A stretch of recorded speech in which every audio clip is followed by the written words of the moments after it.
Dakwah Ismi dengan klik subscribe dan aktifkan tanda loncengnya. Waalaikumsalam warahmatullahi wabarakatuh. Alhamdulillahilladzi arsala rasulahu bil huda wad dinil haq liyudhhirahu 'alad dini kullih wa kafa billahi syahida. Nashhadu an la ilaha illallah wa nashhadu anna Muhammadar Rasulullah.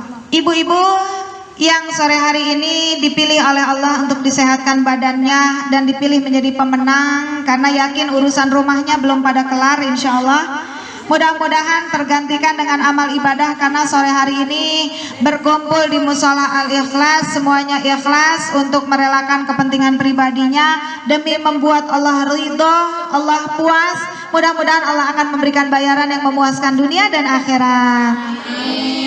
Hari ini saya mau mengajak ibu-ibu semua untuk merenungi dan mengajak dulur seiman dimanapun berada untuk sama-sama merenungi bahwa dari kisah kaumnya Nabi Musa yang terus berulang melakukan kesalahan, semuanya diulang, kesalahan demi kesalahan, terampuni, salah lagi, ternyata semuanya itu berdampak sangat bahaya, ibu. Bahayanya apa? Ternyata Allah tuliskan bahayanya ada di dalam surat Al-Baqarah ayat ke-74. Apa itu bahayanya, ibu? Bahwa dari semua kesalahan yang akhirnya diampuni oleh Allah, kesalahannya diulang lagi, habis diulang lagi, diampuni lagi, ya. Salah lagi, diingatkan lagi untuk minta ampun, diampuni lagi, salah lagi, dan itu terus diulang lagi. Seperti tidak mau mengingat kejadian masa lalu dijadikan sebagai pelajaran buat masa kini dan masa depan. Dampaknya ternyata negatif, bukan menambahkan keyakinan, bukan menambahkan keimanan, ternyata menimbulkan keras di dalam hati. Kerasnya itu seperti batu, bahkan melebihi kerasnya batu. Istimewanya batu walau keras yang Allah terangkan di dalam ayat 74 itu bisa memancarkan sungai walaupun keras. Dan ada batu yang bisa terbelah lalu mengeluarkan air. Itu tandanya batu ini walau keras masih bisa bermanfaat. Pun ada batu yang dia bisa tergelincir, ngegelinding karena tunduk takut kepada Allah.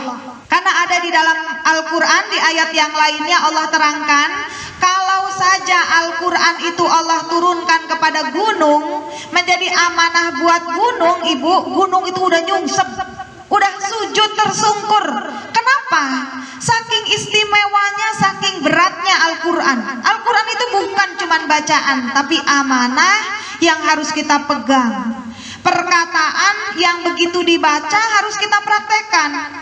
Kalau kita bilang di dalam membaca Al-Quran Qul huwallahu ahad, maka katakan Tuhan itu Allah cuma satu, jangan pernah ada duanya, apalagi tiganya, apalagi empatnya.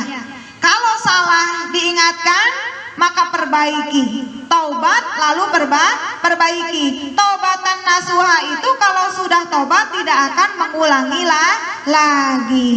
Memang ibu, manusia itu tempatnya lupa dan salah. Salah, orang lupa berarti statusnya pelupa. Orang pelupa berarti masih wajib untuk diingatkan. Nah, kalau dirinya pelupa, diingatkan jangan marah, harus segera sadar. Dan orang-orang yang salah akan menimbulkan dosa dan noda. Allah menjanjikan di akhirat nanti ada surga, ada neraka. Ibu-ibu percaya tidak? Percaya. Dulur semua percaya bahwa neraka itu gak enak dan surga itu enak, percaya? Yang akan dimasukkan ke surga itu yang biasa bersalah apa yang tidak bersalah? Tidak bersalah. Yang dimasukkan ke dalam neraka berarti yang bersalah, setuju? Dan di hari kiamat nanti Allah terangkan di dalam surat Ar-Rahman, tidak akan manusia dan jin itu ditanya tentang kesalahannya. Fayauma idzil la yus'alu an dzambihi insu walajan. Allah nanti di hari kiamat tidak akan menanyai manusia dan jin tentang dosanya. Nggak bakal ditanya. Di dunia ini kita semua melakukan kesalahan. Kesalahan itu ibarat anak yang mainan tanah, maka bajunya akan ternoda. Siapa yang bajunya ternoda, sekali ternoda, 2 kali ternoda, 3 kali ternoda, dan kalau nodanya menjadi banyak, itu nyucinya lebih susah, betul tidak? Apa yang terjadi Ibu kalau kita biasa melakukan salah, maka kita akan terlalu banyak timbunan yang membekas di dalam hati. Itulah yang membuat hati seseorang menjadi keras karena terbiasa melakukan kesalahan. Pertanyaannya, kesalahan apakah yang berdampak parah? Kesalahan yang terjadi, kesalahan itu adalah kesalahan yang terbentuk oleh efek bohong. Apa Ibu? Kalau di dalam Al-Qur'annya Allah itu cuma satu, tiba-tiba menyembah ke selain Allah, berarti dia bohong. Di dalam Al-Quran sudah ditulis suruh pakai kerudung, dia belum pakai kerudung, berarti bohong. Di dalam Al-Quran pacaran itu zina, ya, berdekat-dekatan dengan yang belum muhrim itu zina, ya. Kalau dilakukan berarti bohong. Faktanya tidak boleh didekati. Apalagi minuman keras. Minuman keras itu walau sedikit itu halal apa haram? Haram. Kalau icip-icip berarti dia berbohong. Kalau ditanya mau masuknya surga apa neraka, jawabannya surga. Kalau tingkah lakunya menghantarkannya ke neraka, maka dia sedang berbohong. Dan perlu diketahui, bohong itu adalah ra'sud dzunub, kepalanya zunub. Ra'sun itu kepala, zunub itu dosa, para dosa. Zunub itu artinya para dosa. Al-kadzib adalah sebuah kebohongan. Siapa yang berani berbohong, maka poin dosanya lebih besar daripada dosa lainnya. Ini udah pasti Bu. Dan Allah menerangkan di dalam wahyu yang pertama kali turun, ada kalimat lanas fa'am bin nasiyah, akan kami tarik bin nasiyah dari ubunnya. Ubun siapa Ibu?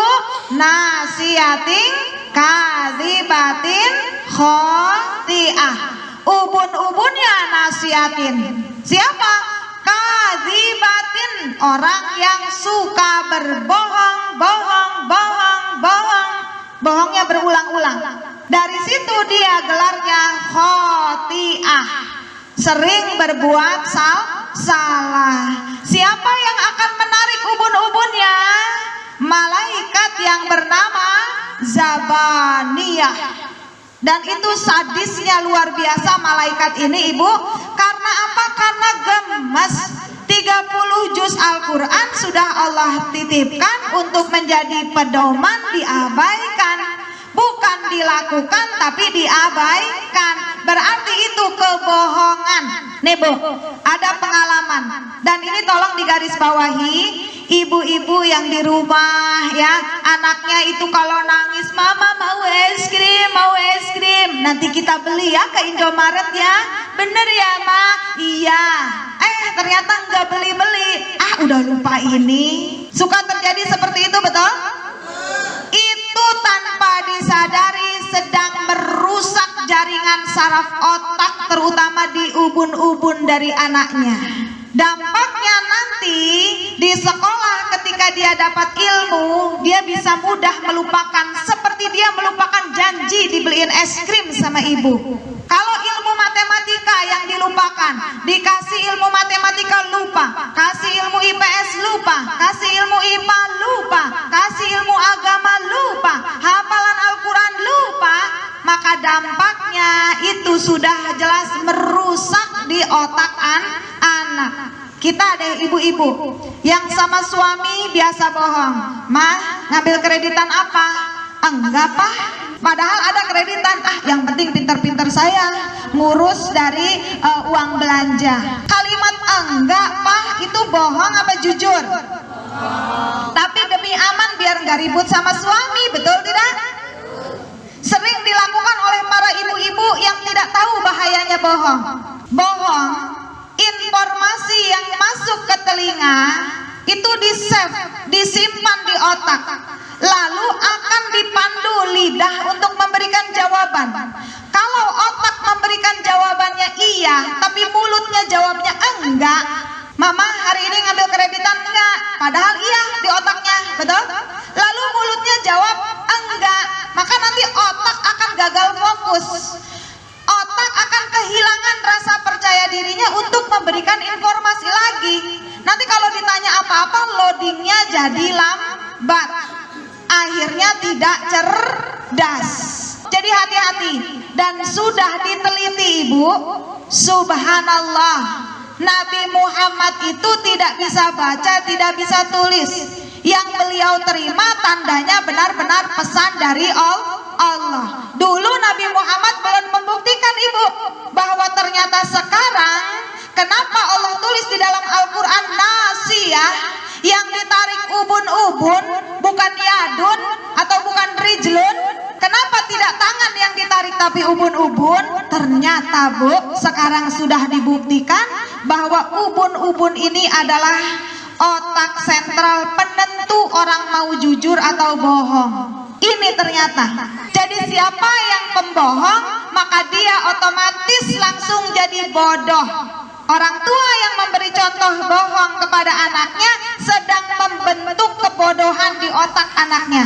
Makanya wajar Allah bilang innal insana lafi khusrin. Sungguh manusia dalam kerugian.